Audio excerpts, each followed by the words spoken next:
Hello बच्चों, स्वागत है आपके अपने यूट्यूब चैनल जिज्ञासा क्लासेस में। मैं सुधांशु सर आज आप लोग के लिए इंडियन इकोनॉमिक्स का अध्याय 1 लेकर आया हूँ, जो कि यूनिट का नाम क्या है यह देखा जाए। यूनिट 1 का नाम है introduction of economics and economic, याद रखिएगा।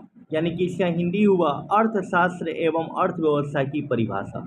बाबू, इस चैप्टर में, इस अध्याय में हम देखेंगे कि अर्थशास्त्र की परिभाषा क्या होती है, अर्थशास्त्र कितने प्रकार के होते हैं और विभिन्न सारे अर्थशास्त्री जो हैं वह अर्थशास्त्र की क्या क्या परिभाषा दिए हैं। इन सभी चीज़ों के बारे में हम लोग गौर से देखेंगे। अगर इससे पहले आप यूट्यूब चैनल पर नए हों तो यूट्यूब चैनल को लाइक करें, सब्सक्राइब करें और शेयर करना न भूलें। चलिए बिना देरी का क्लास को स्टार्ट किया जाए। देखिए, पहला टॉपिक जो है अर्थशास्त्र की परिभाषा। अर्थशास्त्र की परिभाषा के बारे में हम जानने का प्रयास करेंगे। सबसे पहले आप ध्यान दीजिए, यहाँ पे टॉपिक जो लिखा है कि अर्थशास्त्र दो शब्दों अर्थ तथा शास्त्र से मिलकर बना है, याद रखिएगा। यानी कि अर्थशास्त्र जो हो ना, दो शब्दों से मिलकर बना है, अर्थ और शास्त्र। जिसमें अर्थ का अर्थ क्या होता है, धन होता है, और शास्त्र का अर्थ क्या होता है बुआ, तो शास्त्र का अर्थ होता है वैज्ञानिक अध्ययन।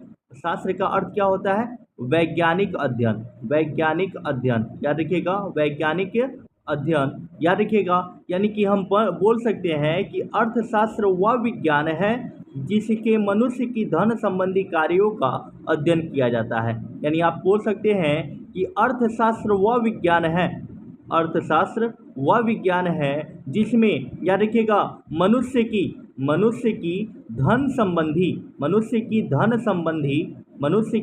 धन संबंधी कार्यों का अध्ययन किया जाता है। कार्यों का अध्ययन किया जाता है, याद रखिएगा। आपसे यह क्वेश्चन पूछ सकता है, आपसे यह क्वेश्चन क्या पूछ सकता है, मनुष्य की धन संबंधी कार्यों का अध्ययन किस विज्ञान के तहत किया जाता है या किस शास्त्र के तहत किया जाता है, तो आप ध्यान दीजिएगा, अर्थशास्त्र के तहत किया जाता है। अर्थशास्त्र जो है वह दो शब्दों से मिलकर बना है, अर्थ और शास्त्र से मिलकर बना है। जिसमें अर्थ का अर्थ क्या होता है बुआ, तो धन होता है, और शास्त्र का अर्थ क्या होता है, तो बाबू ध्यान दीजिएगा, शास्त्र का अर्थ होता है वैज्ञानिक अध्ययन। यानी कि अर्थशास्त्र वह विज्ञान है, अर्थशास्त्र वह विज्ञान है जिससे मनुष्य के धन संबंधी कार्यों का अध्ययन किया जाता है। यानी आपसे यह क्वेश्चन पूछ सकता है कि अर्थशास्त्र में अर्थ का अर्थ क्या होता है, अर्थ का अर्थ क्या होता है बुआ, तो धन होता है, और शास्त्र का अर्थ क्या होता है बुआ, तो वैज्ञानिक अध्ययन होता है। यानी कि अर्थशास्त्र के तहत हम किसका अध्ययन करते हैं, यानी धन का वैज्ञानिक अध्ययन करते हैं। यानी अर्थशास्त्र के तहत मनुष्यों की धन संबंधी कार्यों का अध्ययन किया जाता है। आपसे यह भी क्वेश्चन पूछ सकता है कि मनुष्यों के धन संबंधी कार्यों का अध्ययन किसके तहत किया जाता है, तो आप याद रखिएगा, अर्थशास्त्र के तहत मनुष्यों के धनों के संबंधित कार्यों का अध्ययन किया जाता है। देखिए ध्यान दीजिएगा, अर्थशास्त्र को अंग्रेजी में इकोनॉमिक्स कहा जाता है। याद रखिएगा, अर्थशास्त्र को अंग्रेजी में क्या कहा जाता है, तो इकोनॉमिक्स कहा जाता है। इकोनॉमिक्स जो है वह दो ग्रीक शब्द ओइकोस यानी घरेलू तथा नेमेन यानी प्रबंधन से मिलकर बना है। यानी कि इकोनॉमिक्स दो शब्दों से मिलकर बना है, घरेलू और प्रबंधन। याद रखिए, घरेलू और प्रबंधन। अर्थात आप अर्थशास्त्र के तहत हम क्या कर सकते हैं, तो अर्थशास्त्र के मनुष्य के उन सभी कार्यों का अध्ययन होता है। अर्थशास्त्र के तहत मनुष्य के उन सभी कार्यों का अध्ययन होता है जिन्हें वे असीमित आवश्यकताओं को संतुष्ट करने वाले सीमित साधन को प्राप्त करने के संबंध में करते हैं। यानी अर्थशास्त्र के तहत मनुष्य के उन सभी कार्यों का अध्ययन किया जाता है जिन्हें वे असीमित आवश्यकताओं को संतुष्ट करने के लिए सीमित साधनों को प्राप्त करने के संबंध से कार्य करते हैं। अर्थशास्त्र में अर्थ का अर्थ क्या होता है बुआ, तो अर्थ का अर्थ होता है धन, और शास्त्र का अर्थ क्या होता है बाबू, तो शास्त्र का अर्थ होता है वैज्ञानिक अध्ययन। वैज्ञानिक अध्ययन बाबू याद रखिएगा कि अर्थशास्त्र के तहत हम किसका अध्ययन करते हैं, तो याद रखिएगा अर्थशास्त्र के अंतर्गत जो है हम याद रखिएगा मनुष्य के धन संबंधी कार्यों का अध्ययन करते हैं। मनुष्य के धन संबंधी कार्यों का अध्ययन, धन संबंधी कार्यों का अध्ययन जो है हम किस शास्त्र के तहत करते हैं, तो बाबू अर्थशास्त्र के तहत करते हैं। किसके तहत, तो अर्थशास्त्र के तहत करते हैं। चलिए नेक्स्ट टॉपिक को देखा जाए।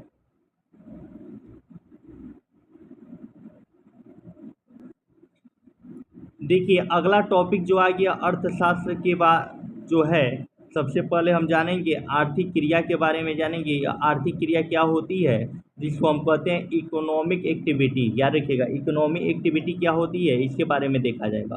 तो आर्थिक क्रिया का तात्पर्य उन क्रियाओं से है जिसका संबंध आवश्यकताओं की संतुष्टि के लिए सीमित साधनों के प्रयोग से है। यानी कि याद रखिएगा आर्थिक क्रिया का तात्पर्य उन क्रियाओं से होता है जिनका संबंध आवश्यकताओं की संतुष्टि के लिए सीमित साधनों के प्रयोग से होता है।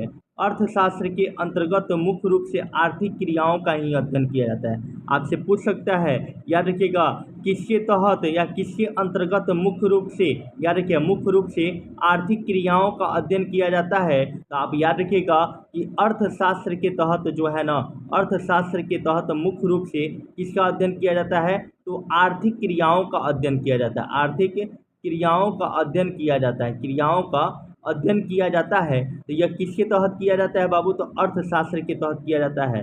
याद रखिएगा आर्थिक क्रियाओं को निम्न भागों में बांटा गया है। याद रखिएगा आर्थिक क्रियाओं को निम्न भागों में बांटा गया है। पहला भाग जो होता है वह उत्पादन होता है। बाबू ध्यान देके समझिएगा, पहला भाग जो होता है वह उत्पादन होता है।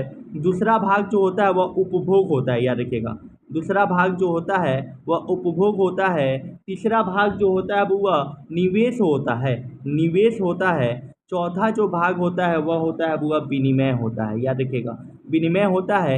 एक एक करके हम सबके बारे में जानेंगे। सबसे पहले हम उत्पादन के बारे में जानेंगे, दूसरा बार में हम क्या जानेंगे, उपभोग के बारे में जानेंगे, तीसरा में हम क्या जानेंगे, निवेश के बारे में जानेंगे, और चौथा में क्या जानेंगे, हम विनिमय के बारे में जानेंगे। आप एक स्टार्टिंग में याद रखिएगा कि किसके तहत मुख्य रूप से आर्थिक क्रियाओं का अध्ययन किया जाता है, तो अर्थशास्त्र के तहत मुख्य रूप से किसका अध्ययन किया जाता है, तो आर्थिक क्रियाओं का अध्ययन किया जाता है।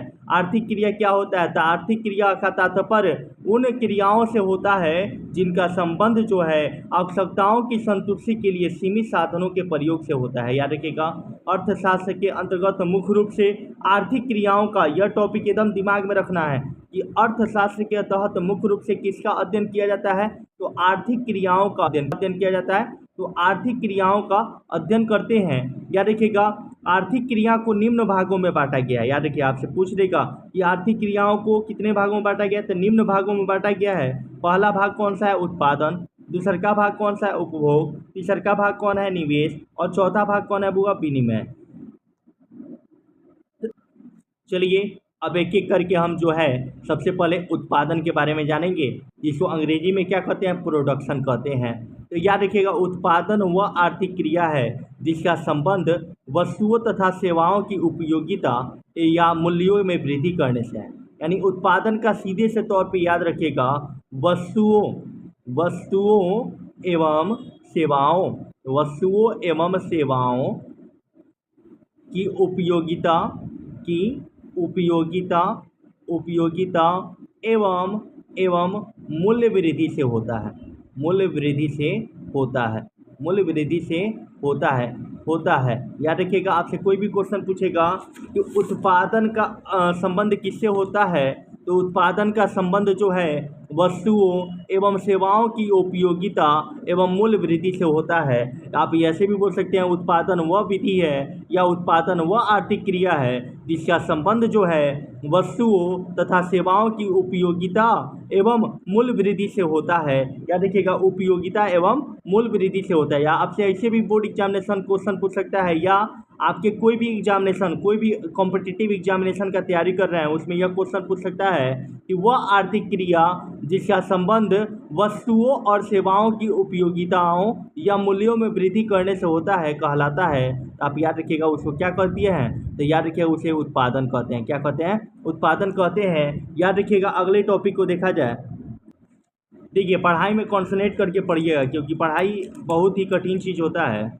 जब एक बार पढ़ाई का लत लग जाएगा ना, तो ज़िंदगी में आपको सफलता से कोई नहीं रुकेगा। पढ़ाई का अर्थ यह नहीं कि सरकारी जॉब, पढ़ाई का यह अर्थ हुआ नॉलेज। ठीक है, आपके पास नॉलेज रहेगा ना, तो आप जो है कोई भी काम करके जो है अपना जीवन यापन चला सकते हैं। आप पढ़ा कर भी जीवन यापन चला सकते हैं। तो चलिए बिना देरी का अगला टॉपिक को देखा जाए कि उत्पादन जो होता है, उत्पादन के कितने साधन होते हैं, यह भी टॉपिक आप ध्यान देके समझिएगा। उत्पादन के यहाँ पे याद रखिए, यहाँ उत्पादन के जो है यहाँ पे 4 साधन होते हैं। याद रखिए कितने साधन होते हैं, 4 साधन होते हैं। और ये याद रखिएगा उत्पादन के कितने साधन होते हैं, तो उत्पादन के 4 साधन होते हैं। पहला जो होगा भूमि, दूसरा का होगा श्रम, तीसरा का होगा पूंजी और चौथा होगा उद्यमी। याद रखिएगा उत्पादन के कितने साधन, तो 4 साधन होते हैं। पहला याद रखिएगा, तो पहला याद रखिएगा क्या हो जाएगा, भूमि हो जाएगा।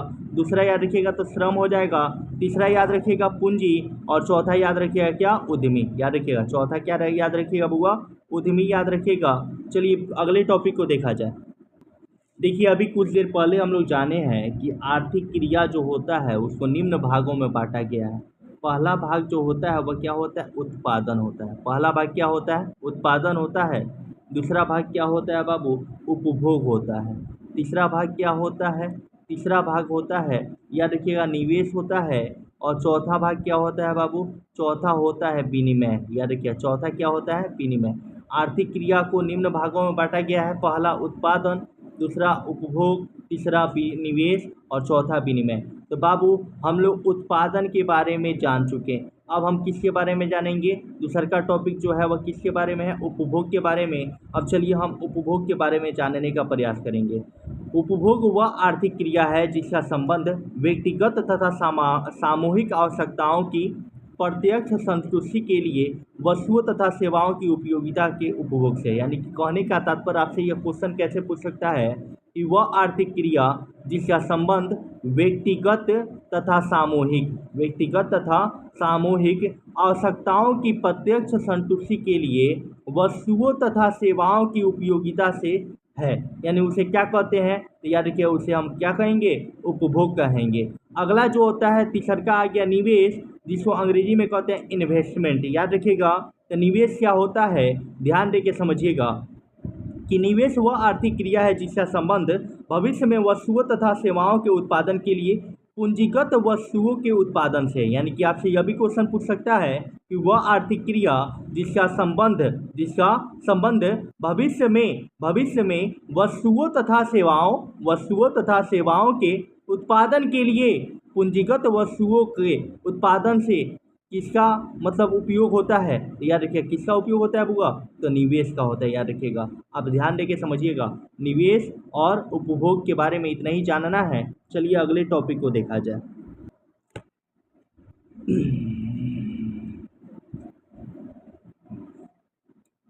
चलिए अगला जो लास्ट टॉपिक जो है चौथा जो है विनिमय के बारे में है। विनिमय के बारे में समझा जाए, विनिमय होता क्या है।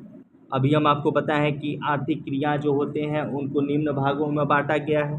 पहला उत्पादन, दूसरा का उपभोग, तीसरा का निवेश और विनिमय। हम एक एक करके बारे में उत्पादन के बारे में जान लिए, उत्पादन के बारे में जान लिए।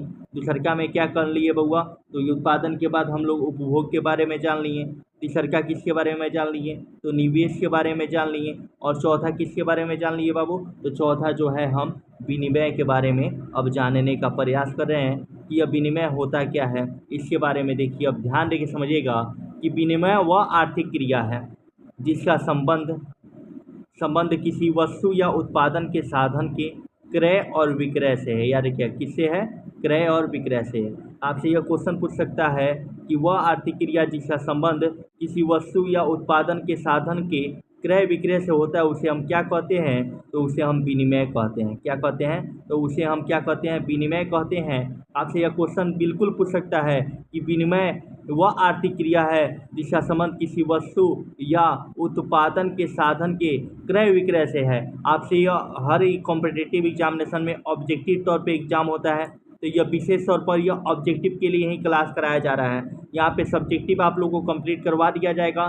तो साथ साथ आपका ऑब्जेक्टिव भी कंप्लीट हो जाएगा। इसलिए हम बेसिक थ्योरी से लेकर चल रहे हैं, क्योंकि बेसिक अगर कंप्लीट नहीं रहेगा तो आपको जो है बहुत सारी कठिनाइयों का सामना करना पड़ेगा। इकोनॉमिक्स से लगभग जो है 10 से 20 नंबर का क्वेश्चन हर एग्जामिनेशन में देखने को मिलता है। तो बाबू ध्यान देके जो है इस क्लास को जो है आराम से देखिएगा, और यह क्लास जो है आपके लिए बहुत ही इंपॉर्टेंट क्लास रहेगा। अगर इससे पहले आप यूट्यूब चैनल पर नए हो तो यूट्यूब चैनल को लाइक करें, सब्सक्राइब करें और शेयर करना न भूलें। अब यहाँ पे विनिमय के बारे में देखिए कि वह आर्थिक क्रिया जिसका संबंध किसी वस्तु या उत्पादन के साधन के क्रय और विक्रय से होता है क्या कहलाता है? तो याद रखिएगा उसे हम क्या कहते हैं? तो विनिमय कहते हैं। क्या कहते हैं? तो विनिमय कहते हैं। विनिमय को कीमत निर्धारण भी कहा जाता है, यानी कीमत निर्धारण किसे कहा जाता है? तो विनिमय को कहा जाता है। यह बीपीएससी में पूछा हुआ क्वेश्चन है, साथ साथ यह जो है बीएसएससी में पूछा हुआ क्वेश्चन है, तब आप ध्यान दीजिएगा। और बीपीएससी टीआरई,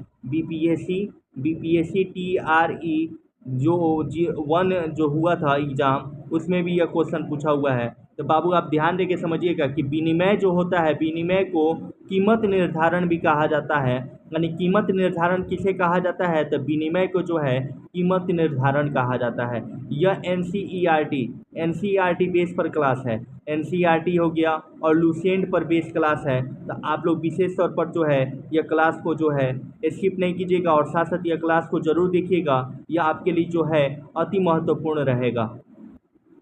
चलिए अगले टॉपिक को देखा जाए। हम लोगों ने क्या क्या देख लिया?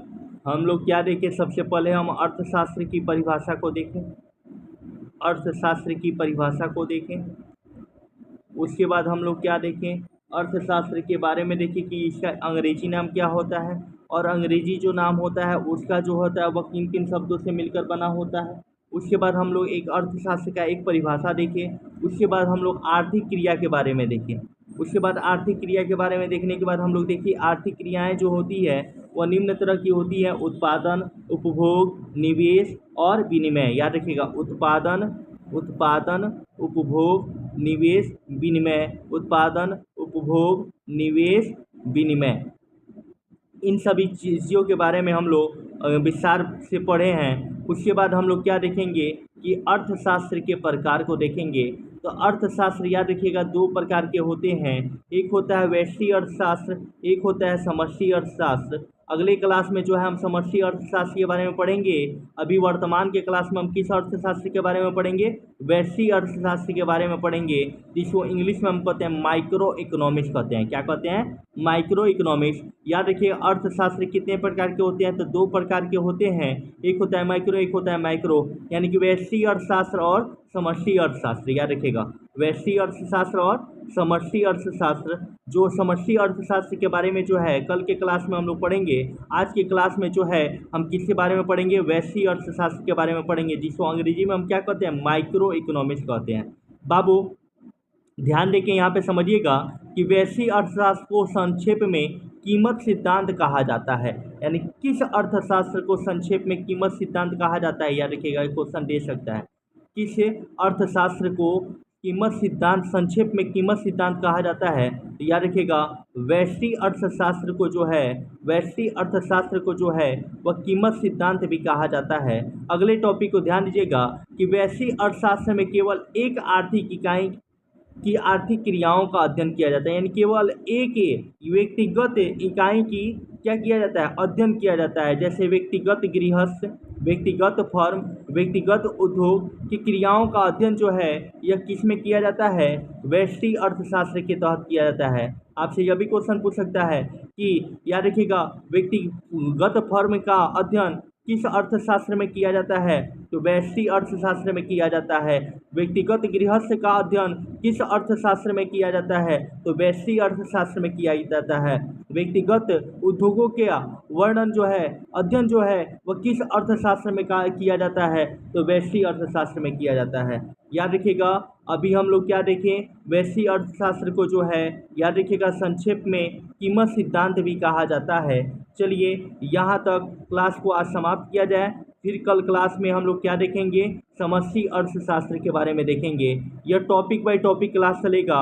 और यहाँ तक बनने के लिए दिन से थैंक यू बच्चों। अगर यूट्यूब चैनल पर नए हो तो यूट्यूब चैनल को लाइक करें, सब्सक्राइब करें और शेयर करना न भूलें। जय हिंद, जय हिंद, जय भारत, जय भारत, जय बिहार।